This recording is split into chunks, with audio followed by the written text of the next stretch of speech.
Greetings all, this is Hairy Nick. This is a less hairy Justin. That's correct, and this is the Hangar Bay, our weekly show where we have a chat about your submitted X-Wing lists.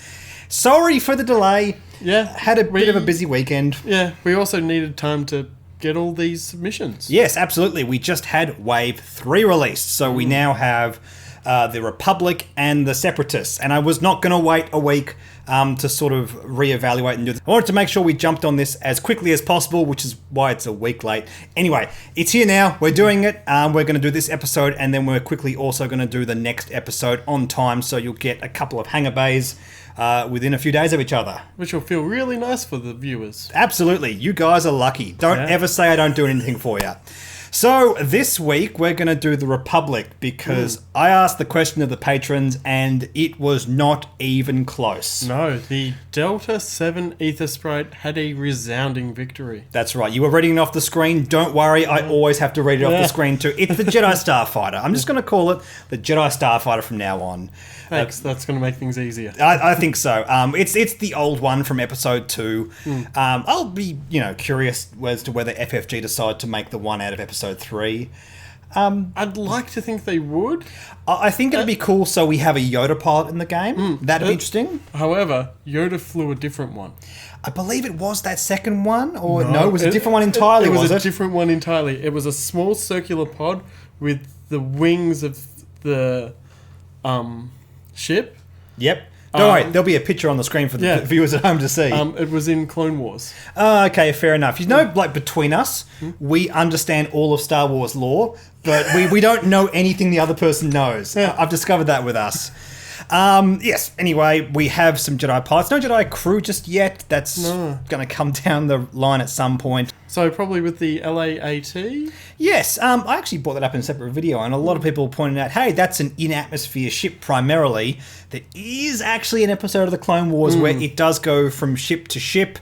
There's also the old Star Wars Battlefront 2 where it is a drop ship, although Star Wars Battlefront 2 does break a lot of rules with these ships, so that's probably fair enough. But it would be a great excuse to have lots of cool clone and Jedi crew. Yeah. Plus, we've had the TIE Striker. That was an in-atmosphere ship. Yeah. Exactly. Like it's reasonable, I think, is the solution. Talking about this ship, though, we have an Interceptor with only Force users. We do have something similar to this already in the game with the TIE Advanced V1. It has a generic non-Force user, but all of its name pilots are Force users. This one has a generic and a lot of named Jedis. Yeah. A lot of named Jedis. Also a really cool dial as well. It looks good, doesn't it? Very, it's got the same problem as the Kirax dial where it has all of the slow speed things except for one straight. FFG, why you do this? Why you do this? Because it's not meant to be slow, it's meant to be fast. I guess, but it doesn't have 3 hard. It doesn't matter. It's a great dial regardless. It's got the 5 straight. I dig that. Yeah. S-loops at 2 speed. Also, it can take R4 astromech, which makes the dial just look gorgeous. You feel happy with that? Absolutely. In fact, at a lot of lists we're looking at, R4 astromech, just chuck it on there. With almost all of the named pilots, I can't see a reason not to take it. No, especially at 2 points. Yes. I keep thinking this every time we talk about the points change, and we've been through a points change after astromech didn't go up. We have another great reason to maybe just knock him up a couple of points. I mean, we'll see what happens, but maybe FFG just accept the fact that, hey, you have an astromech slot. This is something that is an accepted ability in the game, but it would really shake things up if it was more expensive, that's for sure. Definitely, yeah. Apart from that, the stats of the ship has 2 red dice, 3 agility, 3 hull, a shield, and some amount of force. The actions are a focus, a purple evade, a target lock, a barrel roll, and a boost. Indeed. Purple evade meaning you have to spend a force to use it. Yeah. Apart from that, it's exactly the same as any other kind of action. You can't use it unless you have some force. The upgrade slots are force for every pilot, because every pilot has force, astromech, and modification. Which is fantastic. Astromech's very relevant, mainly because of R4 astromech. I can't really see a great reason to take other ones. There are some interesting, unique... There's like the R4P and things like that. There's is still There's a an couple R4. of R4 named astromechs out now. Oh, R4 astromech it's 2 points. Yeah. It Just feels better. Indeed. I mean, as you'll see in these lists, it's pretty much what people are looking at mainly. Also, our cheapest bind for this with the Jedi Knight is 39 points, so you can just slap 5 of these on the table and call it a day. Wouldn't feel terrible. I actually think it's decent. I mentioned this when the points were revealed initially, and a lot of you said, hey, that's probably not as good as using like 5 A-Wings with double talents and that kind of stuff. Yeah, that's my response too, because a Force token is real good, you guys. Yeah. Like, real good. I know Heroic's cool, and what was the other one? Like Crackshot or something like that. Like, those are great options, but I really like the consistency of having a Force token. Also, the dial on this is... it's comparable. not better than A-Wing. I think it's comparable, yeah. And there's no upgrades you can take. You can slap on your munitions failsafe for no value if you really wanted to, just to make sure you don't have a bid. That is an option you can take. Also, just going into the first list we're going to review, you can do 4 of them with some kind of a loadout. Yeah. Using up roughly 11 points or less than. In this example, Kavutu, in our YouTube comments, submitted a list with 4 of them with Battle Meditation and Alpha Astromech. Just nice. It's something you can do, for sure. Look, I don't know if getting as much power out of Battle Meditation is going to sort of, be this incredible thing that's going to help you spike tournaments, but if you want to get as much value out of Battle Meditation as you possibly can, this is the list to do it in. Yeah, it gives you a chance for every ship to have a double coordinate. Yep, that's right. Every ship you can coordinate 2 coordinates. Oh man, that's like the math floating in front of me kind of stuff going on. You're probably not going to do that. You're probably going to use it for barrel rolls and that kind of stuff, which I really like. I really like that this ship has like K-turns and S-loops and all that kind of stuff, and you can barrel roll them beforehand or boost them beforehand to change the position of that red maneuver. Yeah, that's... potentially really cool. Or if you don't have to reposition them, you can give more like focuses or target locks before they do the red maneuver, so they're facing back on their opponent with modified dice. Yeah, ready to shoot. Indeed. Nice. And those ships won't then use their Force tokens, so you can give them, like, say you have 2 in the back, 2 in the front, give you target locks, they turn around with K-turns, and now they have a Force and a target lock to shoot back with. It's cool. Is it better than just having 5 of them? I'd like to Turn your head so. and squint? Yeah, I'd like to think so. I don't know is the answer to that for me. Look, got to remember when you're using things like Battle Meditation, you're using up your Force for a different ability, which is more versatile, not necessarily more powerful. Yeah. Just having 1 more ship means you can still always use all your resources in your Force tokens. I do love R4 Astromech though. That's the thing about this list which makes me go, ooh, yes. Yeah, especially... yes, please. Yeah, the next turn, if you've done a K turn or an S loop, having that much blue on the dial makes you... Yeah, that's a very good point. Yeah, because you've got a lot more agency to use your red maneuvers, both from those coordinates and from the blue maneuvers the next turn to clear it off. That's a very good point, actually. Yeah, I dig that.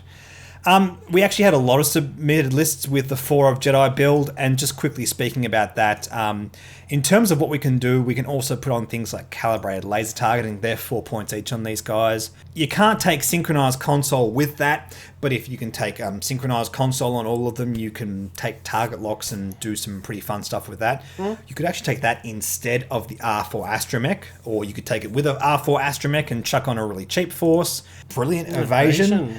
R4 Astromech synchronized console. I don't know if that's necessarily brilliant per se. I'm actually having a look at Brilliant Evasion.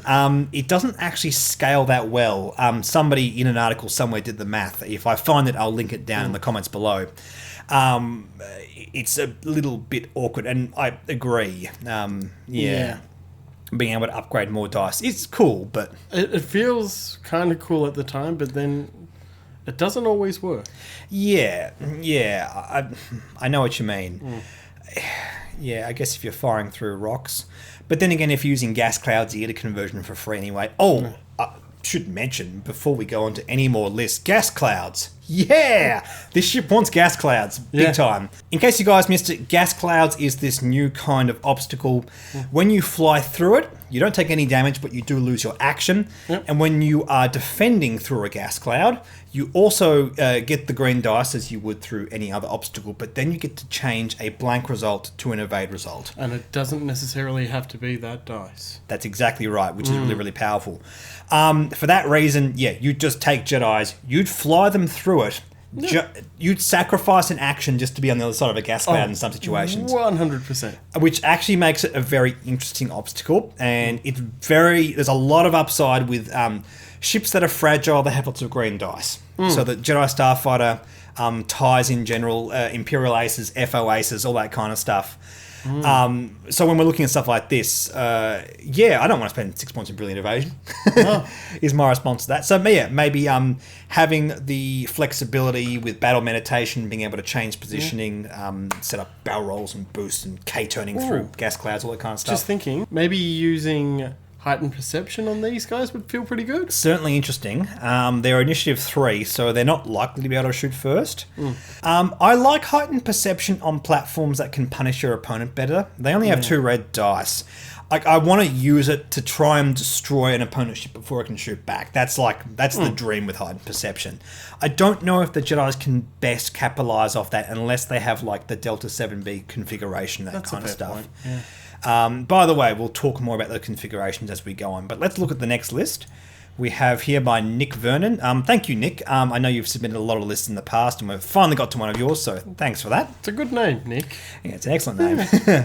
Okay, we've got Anakin, Obi-Wan, and Palp on an Arc 170. We have a Palp Aces list. Yeah, so Anakin Skywalker has calibrated laser targeting. As does Obi-Wan. And the 104th Battalion pilot has Chancellor Palpatine and the 7th Fleet Gunner. What do you think? Palp Aces Alpha? Genesis Palp Aces? Palp Aces? No, Genesis. Genesis Palp Aces? Yeah. I'm a fan of Genesis. I'm a fan of prog rock in general, so let's just go with that. Okay. I was keen for this as everything was being spoiled before all the points. I'm keen for it now. We do have to face the fact that by putting on these platforms on the table, we don't get much of a bid. No. It's a 4-point bid as the points currently stand here in March of 2019. The only thing I can think of is maybe switch the 7th Fleet Gunner to Cody. Yeah, you can do that. Cody's only 3 points. Actually, that's not a bad option. I mean, how often is this arc going to shoot? It really comes down to the way you fly it. Yeah. But, you know... And then that's a 10-point bid, and you feel pretty good about that, actually. You're not planning on, like, using dice-modifying actions with this. You're planning on using Palp. Yeah. So it's going to miss semi-consistently. Yeah, I can see the option. I can see the logic in getting Cody. That's not a bad idea. Nick, when you submitted this list, you were talking about the different options for the Jedi. Obviously, yes, Anakin alongside Palp. This is a conversation a lot of people are having. The option you have here is Obi-Wan, which I think is probably correct, but you also said in your submission you could go for Ahsoka with the Delta 7B configuration, and that results in your list being 1 point more, which is actually okay. In fact, let's just build it out in front of us so we can see. Ahsoka Tano with Delta 7B. That would give you a 3-point bid. And the bid is less important because you don't have Initiative 5 anymore. No. I mean, what's the difference between 196 and 197?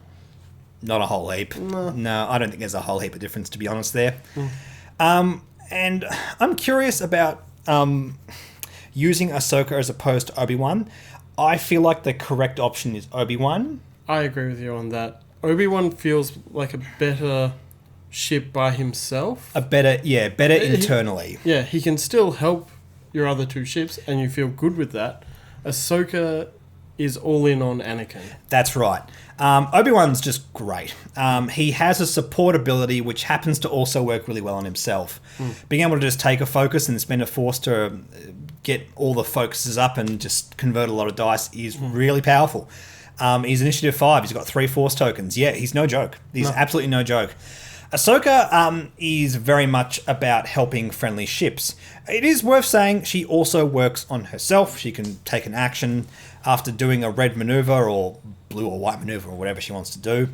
And that's really, really cool. And giving her the Delta 7B makes her a bit more of a brawler, a little bit less of an ace.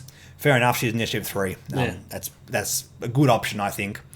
I definitely am not that curious about calibrated laser targeting on Ahsoka. Initiative 3 is going to make the bullseye firing arc a bit difficult to achieve. Yeah. Taking it as an option on Anakin, though, I am very curious about. Yeah, that's one thing you want on Anakin. Let's have a conversation about Anakin because, very, very interested in this pilot. That ability is no joke. And I have to talk about this again since the points and everything were revealed. Had a lot of people talk about this in the comment section, and we have to talk about this again. Yeah, they're a bit down on it. Some people. Okay. Every single pilot and card that goes with the Jedi Starfighter, I've had comments saying it's either amazing or it's absolute trash.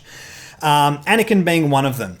And a comment I just want to answer right first of all. People are saying his ability is worse than Nien Numb's ability. No, it is absolutely better than Nien Numb's ability. Nien Numb's ability triggers when you get the stress token. It is an immediate reaction to getting that stress token. And as someone who has flown Nien Numb, not being able to then do a white maneuver the next turn and clear it with his ability sucks. Situationally. The great thing about Anakin is he is able to do a maneuver. If it's red, he can clear the stress. If it's a white maneuver and he's carrying a stress from the previous turn, he can still clear the stress. Yeah. That's huge. That's actually really, really good. That versatility is fantastic. And then on top of that, having fine-tuned controls built into his ship so he can do a red maneuver, clear it, and then do an action with fine-tuned controls. Ooh. It's really good. His ability is no joke. No, as to the cost, yes, I know a lot of people are saying the platform overall is overcosted. A lot of people are saying that it's not overcosted, and if you fly it right, it is absolutely dope. I make no comment on that. A lot of opinions going around right now. I'm not going to say one thing either way. I will wait and see what happens with this ship because you just don't know, guys. And having the ship on the app for a few days and making comments like it's definitely 5 points overcosted is like, well, we'll wait and see. Yeah. There's no way anyone could have play tested this enough. That's just my comments on that. Yeah. Anakin's ability is awesome. Initiative 6, yeah, when I saw him and Palp spoiled, I'm like, I've got to fly those things alongside each other. It's got to be done. We'll have to have a game against you. Absolutely. Indeed. Yes, more test flights and that to come on the channel with Anakin, Palp and Voltage-oids and all that kind of stuff. Also, with calibrated laser targeting, let's have a quick chat about this as well. He's 70 points with calibrated laser targeting, 78 points with Delta 7B. When these were spoiled, I was already, in general, more interested in calibrated laser targeting. Delta 7B... I feel like Delta 7B works better on your Initiative 3s and 4s. Yeah, absolutely. No question about that. People are saying, look, Delta 7B, you just need the extra red dice. I completely understand that reasoning. I hate losing that third green dice. Obviously, we always have these conversations in X-Wing, like, it's just better to have a chunkier ship. I get that. However, this is an ace Initiative 6 with 3 Force tokens. I want 3 dice. I really want 3 dice on this platform so badly. He has inbuilt ways to convert dice results. I want to see more dice so I can get more focus results. Yeah. That's my logic there. I mean, what are your thoughts on that? No, I 100% agree. Calibrated laser targeting, with Anakin, you're far more likely to have that go off. Yeah. And so that's why it scales with points. Yeah. And I mean, Delta 7B does as well, but it's the same thing. Like that's all right, but it's really expensive on Anakin. Yeah. Which makes sense. It's very interesting. It has this battle meditation, but I don't think battle meditation is actually that much better on something like Anakin or something like that. But yeah, because you're then, I don't want to say wasting a force, but to upgrade your ships at Initiative 1 or 2, but it's actually really good on Initiative 1. Yeah. It's really good on Initiative 1 because sometimes you want to do these actions before the aces have to fly. It's a very weird interaction with coordinates. Yeah. Yeah, it's weird. Also, there's no Force upgrades on Anakin and Ahsoka or Obi-Wan or whoever one you want to take. I think that's actually correct.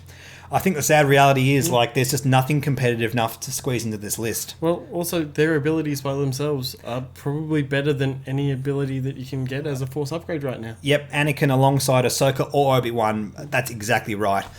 And I think this is something that, in my personal opinion, yes, there are issues with the faction. It's difficult to build that list because of the few options we have now.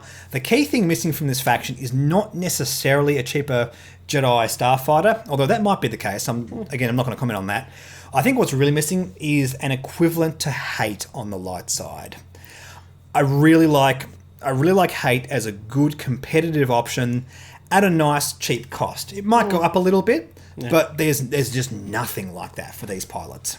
As a dark side user, I don't want to see it. You don't want to see that. Now, I don't want Hate on the light side. I'm just saying that right now. It's very dark side.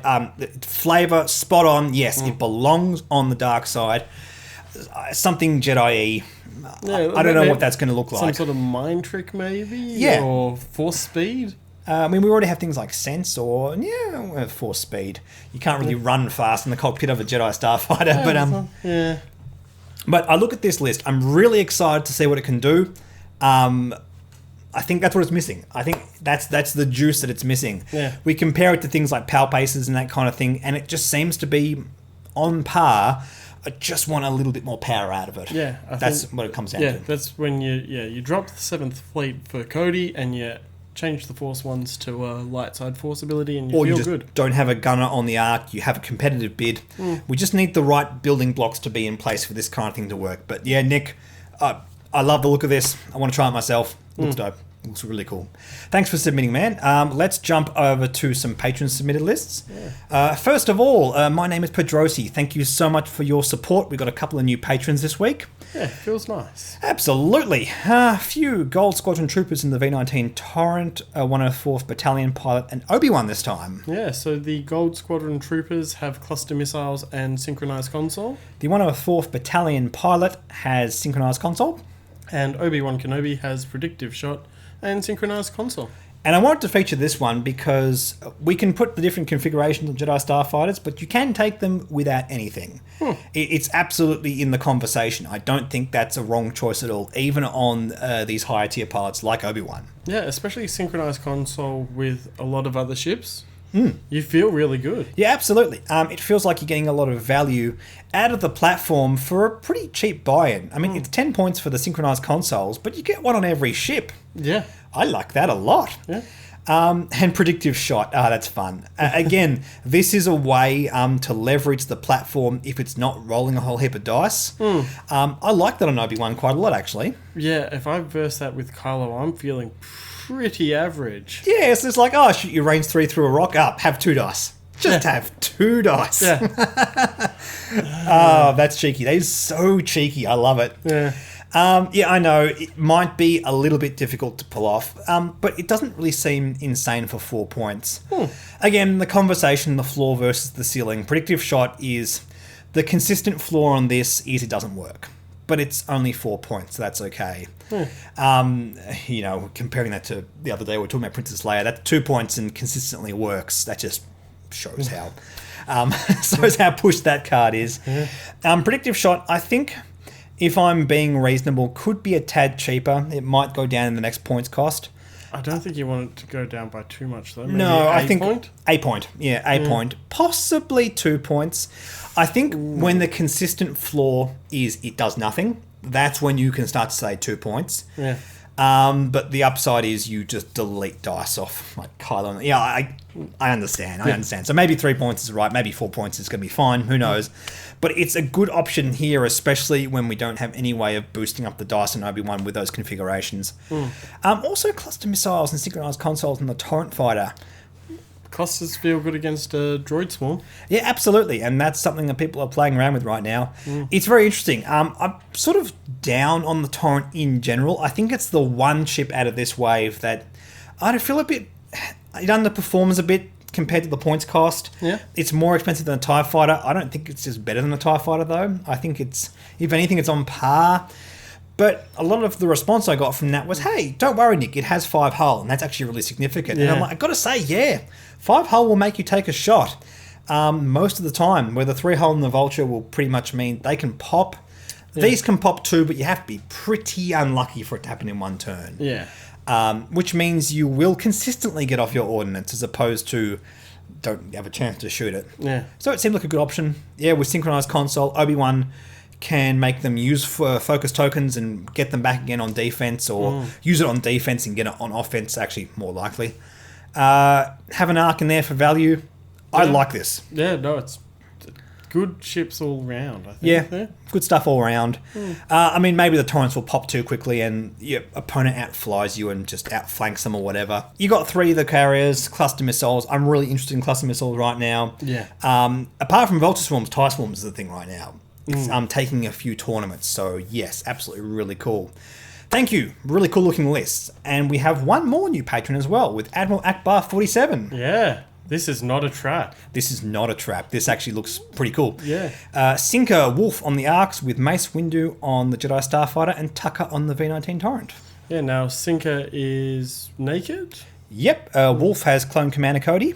Mace Windu has the R4 astromech and calibrated laser targeting. Yep, because we can fit it on. Yep. And Tucker has cluster missiles. Okay, let's just remind ourselves what these guys do, because I don't have a good knowledge yet of the Torrent Fighters. After a friendly ship at range 1 to 2 performs an attack against an enemy ship in your forward firing arc, you may perform a focus action. I actually quite like that with Ordnance. Yeah. Yeah, being able to token up.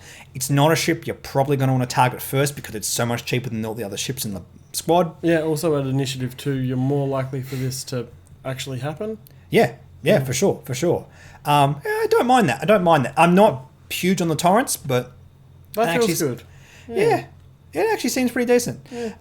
Yeah, Sinker Wolf. It's not a bad little combo of arcs. My brain just wants to go Sinker and Jag because they give each other bonuses. Yeah. Sinker and Wolf both get rerolls. Yeah. Wolf can get 2 rerolls because of the way he interacts with Sinker. That's a little bit awkward because every reroll, after the first, after the second, they get more and more redundant. You're less likely to want to use them. 2 feels okay though. It's basically 1. Every now and then 2. Yeah, Makes sense. because you've always got to make sure that you fire out the rear arc to get the token back. Yeah, so well, it's the first. It's out the front, out the back, out the front, out the back, out the front, out the back. That's how it works.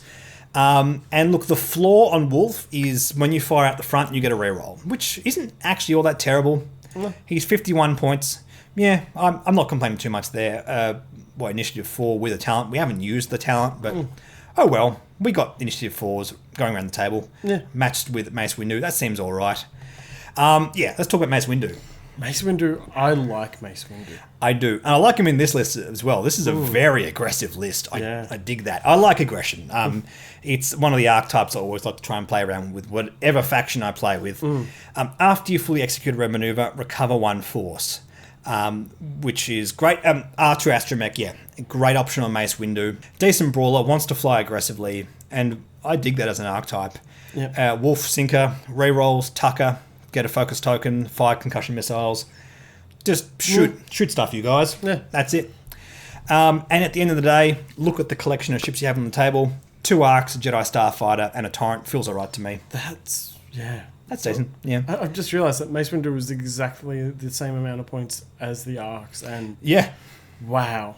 Yeah, that actually seems alright. And it's interesting, like, people are saying that these are overcosted. I don't know, guys. When you got 3 force tokens, a non-irrelevant ability, decent initiative, I don't think they're overcosted. I think there's only one that's slightly overcosted, and that's Plo Koon. Oh, yes. Our final thoughts on this before we wrap up. Plo Koon is a little bit awkward. We were looking at these pilots before, and Plo Koon was the one where we didn't have many submissions. By the way, we had plenty of submissions with Barriss Offee and Luminara. The reason we didn't do lists for them is because we are going to talk about them in later videos. Yeah, because they work really well. A lot better with the ARC 170. And the Torrent as well. Yeah. I think specifically with the ARC as well. So don't worry. They all come in conversation in later videos. Plo Koon is sitting in a very weird points cost because he's 2 points less than Obi-Wan. I think his ability is way worse than Obi-Wan's. And I'd pay 2 points just for another Force token. So I'm not sure what happened there. Don't know. Don't know, man. Don't know. I can't answer that. Plo Koon's interesting, the way he sort of plays around with resources, but for 51 points, I don't think he's quite there. No. I think that's going to change in the next points thing. Obi-Wan obviously is going to see play because he just has a great ability, 3 Force tokens. Yep. Anakin, Ahsoka, Mace Windu, the generic, I think I have a lot of interest in all of these things. Yeah.